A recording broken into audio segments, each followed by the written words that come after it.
Minecraft আমাদের খুবই পরিচিত একটা নাম। 2009 সাল থেকে এখন পর্যন্ত প্রায় 50 মিলিয়ন বার এই গেমটা ডাউনলোড করা হয়েছে। এছাড়াও অন্যান্য ওয়েবসাইট থেকে অনেক মানুষ এই গেমটা ডাউনলোড করে খেলেছে। তো আজকের এই ভিডিওতে আমি আলোচনা করব দ্যাট থিংকে নিয়ে। অনেকে আবার একে দ্য লার্কার অথবা মিউটেটেড স্টিভ নামে চিনে। বলা হয় এই মিউটেটেড স্টিভকে মাইনক্রাফটের 1.18 আপডেটে অনেক প্লেয়ারই দেখতে পায়। তো আজকের এই ভিডিওতে আমি মিউটেটেড স্টিভকে নিয়ে কথা বলবো।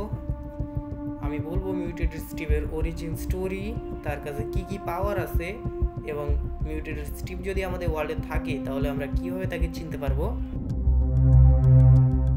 যখন কোনো মাইনক্রাফট ওয়ার্ল্ড ডিলিট করা হয় তখন সব কিছুই ডিলিট হয়ে যায়। এটা কি সত্যি কথা? এটা সম্পূর্ণ সত্যি নয়। তার কারণ সব কিছু যখন ডিলিট হয় তখন সব কিছু ঠিক এইরকম দেখতে হয়ে যায়, যা আমরা দেখতে পাই না। এর নাম হলো দ্য ভয়েড। এই দ্য ভয়েডের ভেতর সব কিছু ধ্বংস হয়ে যায় আমাদের মাইনক্রাফটের। শুধু আমরাই বেঁচে থাকি, মানে আমাদের স্টিভ ক্যারেক্টারটা বেঁচে থাকে। স্টিভ ক্যারেক্টার কিছুতেই মরতে চায় না।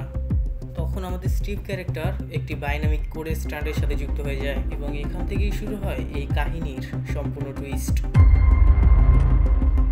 এরপর যখন আমরা কোনো নতুন ওয়ার্ল্ড তৈরি করি তখন সেই ডাইনামিক কোডের সাথে যুক্ত হয়ে থাকা স্টিভ আমাদের ওয়ার্ল্ডে চলে আসে, আর সেই স্টিভের মধ্যে থাকে কিছু অদ্ভুত রকমের শক্তি।